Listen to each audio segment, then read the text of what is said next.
Hello everyone, जैसे आपने मेरे लास्ट मनसदेव वाले ब्लॉग्स में देखा था, हम दर्शन करके चल दिए थे माता रानी के। उसके बाद हम रास्ते में सेठी ढाबा पे खाना खाने के लिए रुके थे, क्योंकि हमने सुबह से कुछ नहीं खाया था। हमने खाली पेट दर्शन किए थे।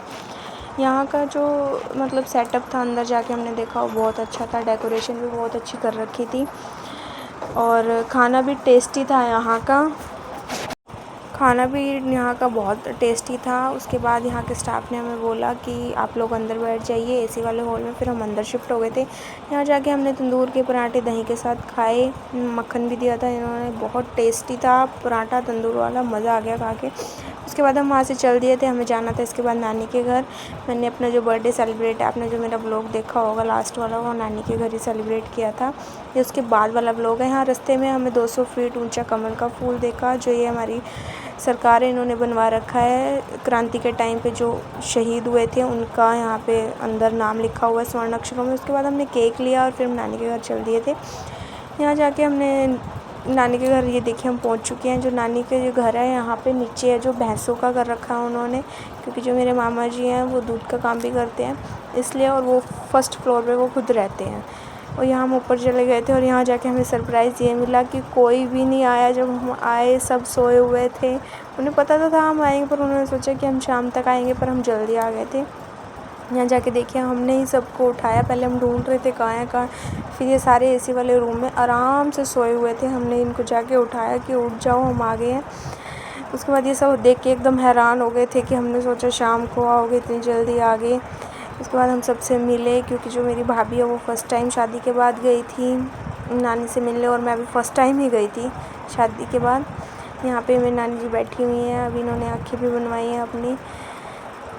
ये देखिए हम सबसे मिल रहे हैं। मैंने अपनी नानी के गले लगी, और ये मेरी जो भाभी है वो नानी जी के पैर छू रही हैं। उसके बाद मम्मी है जो अपने भतीजे से मिलके और भतीजे से मिलके इतनी खुश हो रही थी जैसे पता नहीं क्या हुआ। ये देखिए कैसे गले मिल रहे हैं, जैसे पता नहीं कितने दिनों बाद मिले।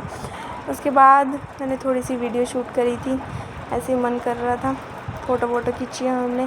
उसके बाद हम बैठ गए थे, हमने बहुत सारी बातें करी। या मम्मी आते ही लेट गई थी क्योंकि वो थक गई थी गाड़ी में बैठे बैठे सुबह से। उसके बाद हम सारे रेस्ट पे थे, और यहाँ हमारी मामी हमारे लिए कोल्ड ड्रिंक लेके आ गई, और चाय भी। जिसने चाय पीनी है वो चाय पियो, जिसने कोल्ड ड्रिंक पीनी है वो कोल्ड ड्रिंक पियो। हमने चाय कोल्ड ड्रिंक पी, नमकीन बिस्किट खाए, मिठाई खाई। वैसे ही हमारा पेट फुल था, पर फिर भी हमने कोल्ड ड्रिंक तो पी, क्योंकि गर्मी उस दिन बहुत थी, बहुत ज़्यादा गर्मी थी। उसके बाद मैंने थोड़ी सी अपने भाई बहनों के साथ ऊनो खेली। मुझे आती नहीं थी, ये भी उन्होंने ही मुझे सिखाई थी कि कैसे खेलनी है। वो खेलने में तो बहुत अच्छी थी, मज़ा भी आ रहा था। अब मैं नेक्स्ट टाइम ज़रूर ट्राई करूँगी कि हाँ मैं किसी और के साथ भी खेलूँ। उसके बाद मासी जी आ गई थी भाभी से मिलने, और ये मेरी मामी खड़ी है, मम्मी बैठी है, नानी जी लेट रहे हैं। यहाँ सारे बैठ के बातें कर रहे हैं आपस में एक दूसरे से, क्योंकि काफ़ी टाइम बाद मिले थे मासी जी। शादी के बाद फ़र्स्ट टाइम मिल रही है मम्मी से, तो ऐसे वो बातें कर रही थी। फिर मेरी नानी ने जो हमें कपड़े दिए थे वो दिखाने लगी थी कि ये हैं सबके कपड़े देखने के बाद हमने फिर बैठे रहे आराम से। फिर हमने खाना खाया। रात के खाने में थे दाल चावल, पनीर की सब्ज़ी, रायता भी था। उसकी मैं वीडियो बनाना ही भूल गई। और आपको गाइस मेरा ब्लॉग अच्छा लगता है तो please like, subscribe and share my blog. ज़्यादा से ज़्यादा शेयर करो। Thank you everyone, thank